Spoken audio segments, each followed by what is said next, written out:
My name is John. I'm 28 and I'm a lawyer. My beautiful wife, Emily, who works as a city official, was pressuring me to get married before she turned 30. I gave in to the pressure and proposed to her after passing the bar exam.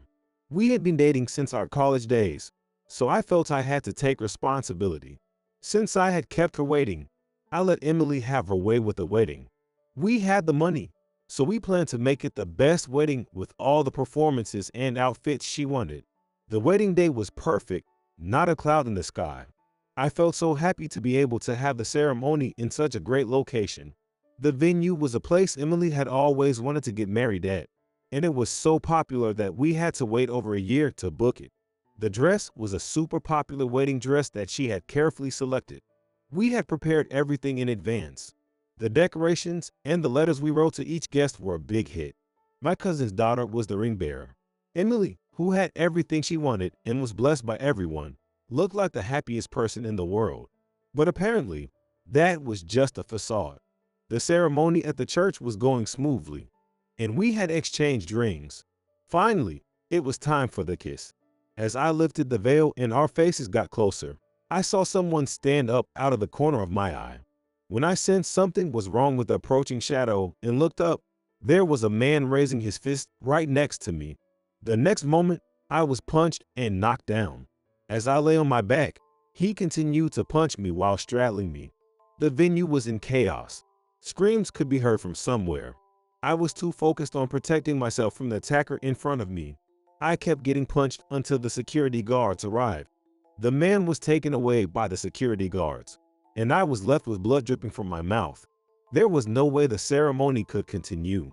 The wedding was interrupted, and I was taken to the hospital. After being examined, I found out that I was beaten up more than I had expected. My face was swollen, and I had painful bruises all over my body. Also, when I was first punched, I hit the altar, and that's when I chipped a tooth.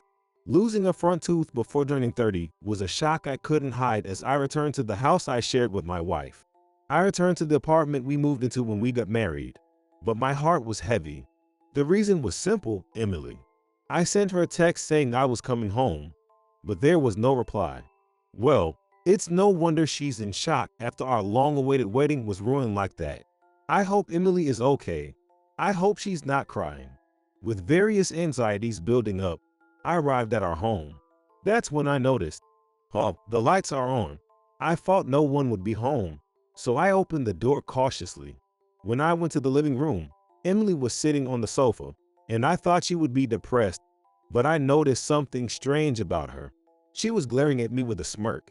Also, when I came home, my face was covered in bandages, but Emily didn't say a word about it. In fact, I noticed she almost laughed when she saw my face. I spoke to Emily cautiously, and then the shocking truth came out. It was tough, wasn't it? I'll never forgive that guy. If you want, we can have the wedding again without inviting him. Oh, why do you just take it? You're really lame. Emily laughed out loud as she said that. John, you're really weak, aren't you? You were so beaten up. It was really lame. If that guy had been a real intruder, would you have protected me? He was a real intruder. And if he had targeted you, of course, I would have fought back.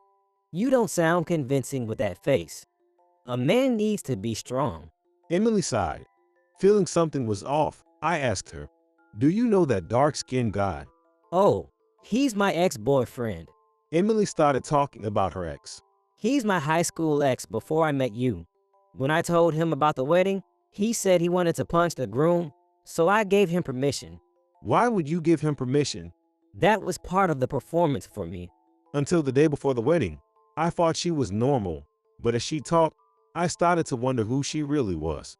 After my ex punched you, I thought you would fight back. I mean, that's what a groom should do, right? Fight back and protect a bride. What are you talking about? My friends knew he was my ex, so they were looking forward to the fight over me. But what happened? John, you get beaten up and didn't fight back at all. And you even chipped a tooth. It was left at the venue. It was so dirty. I had it thrown away immediately. It was so lame, I couldn't stop laughing. Emily was talking about my disgrace. I didn't expect you to chip a tooth. You're too weak. When you get old, You'll have all false teeth. Even my ex was surprised at how weak you were. But well, I'll forgive him for hitting you. Anyway, I can't be with a guy who chipped a tooth, so let's get a divorce. I'll be asking for alimony, so take care of that. With that, Emily left the house with a suitcase she had prepared at some point. I was left in shock by the storm of events. Then a phone call that saved me came. I noticed the ringtone and realized I had been standing there the whole time. With my mind blank, I answered the phone unconsciously. "Hello, it's John. Are you okay? The person who worried about me so much was my senior lawyer at work. He's a bit flamboyant. He's been looking out for me since I was a rookie. He even helped me study for the state bar exam and, of course, attended the wedding. I think he called out of concern. I lost a front tooth, but I'm somehow okay. That's not okay. Are you with your wife? I'm at home, but she's not here." Feeling down, I told him everything that had happened. As I talked, I realized that what had happened wasn't a dream. He listened to me until the end. You did well on your own. I never thought your wife was that kind of woman. It's good that you have a chance to separate from such a dangerous person. Heck, boss. Just taking it isn't good. All right, leave it to me. We'll sue your wife for alimony and press charges against her ex. So I teamed up with my boss, forming the Get Alimony duo. We decided to get alimony from my wife and put her ex in jail. I had taken a 3-day weekend starting the day after the wedding, so the next day, I headed to the detective agency on my boss's advice. From what I hear, I think your wife and her ex are still involved. Still involved? You mean Emily is cheating? I don't know, but my woman's intuition is tingling. I mean, who pinches his ex-girlfriend's fiancé? If he still had feelings for her, I could understand, but why would Emily allow it? They must be together. Under my boss's strong encouragement, I decided to investigate the affair. The process went smoothly at the detective agency I often worked with. In less than a week, they provided photos of Emily entering a hotel with her ex. My boss was thrilled when he saw the photos, while I was mentally shattered. My boss quickly handled the paperwork, and we prepared the documents to serve to both my wife and her ex. Fully prepared, I contacted Emily, asking her to come home so we could discuss the divorce papers and property division. I called her over on a weekend, and as expected, she showed up with her ex, both smirking at my battered state. Has it been 3 weeks? You still look as lame as ever. They were taken aback when they saw my boss already seated. When I introduced him as my senior lawyer, their faces clearly showed their agitation. As soon as everyone sat down, my boss started speaking abruptly. We're demanding $30,000 in alimony from you, Emily, and we're pressing assault charges against that ugly guy over there. They were stunned by my boss's loud declaration. I wanted to handle this with more dignity, but your negative aura is so overwhelming that my radiant presence feels tainted. So, will you sign these papers? Alimony? What do you mean, pressing charges? Wait, you two don't understand what you've done. My boss looked at them incredulously. We have enough evidence to sue anytime. I told him it was okay to punch John. Then we'll sue you for that, too. You two obviously plan to hurt John together. We just got the evidence we needed with this conversation recorded. When I get home, I'll start the process to sue Emily. Will I make it in time for my date? I'm so busy. The two of them were sweating profusely and clearly acting suspiciously. But the fun part was just beginning. I never said it was okay to punch John. He did it on his own, so I'm a victim too. If you're going to sue, just sue him. That's what she says, boss.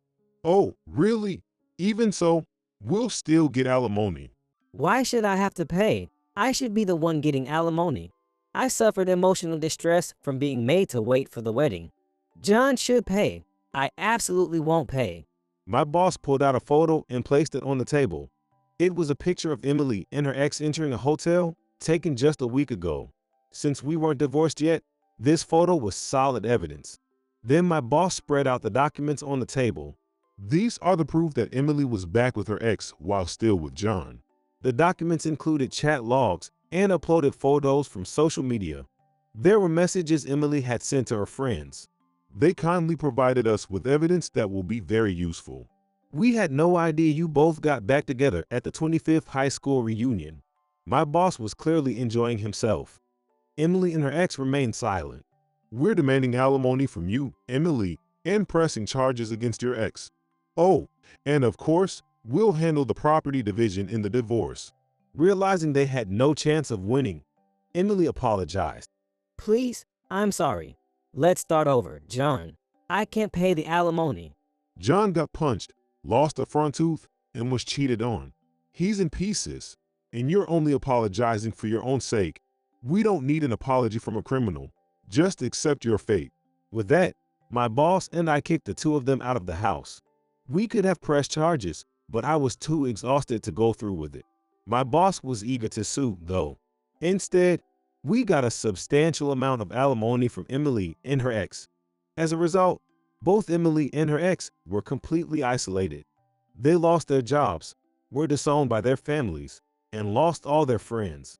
Now, they're living as part-time workers, barely getting by. I'm planning to use the alimony I got to start my own practice someday.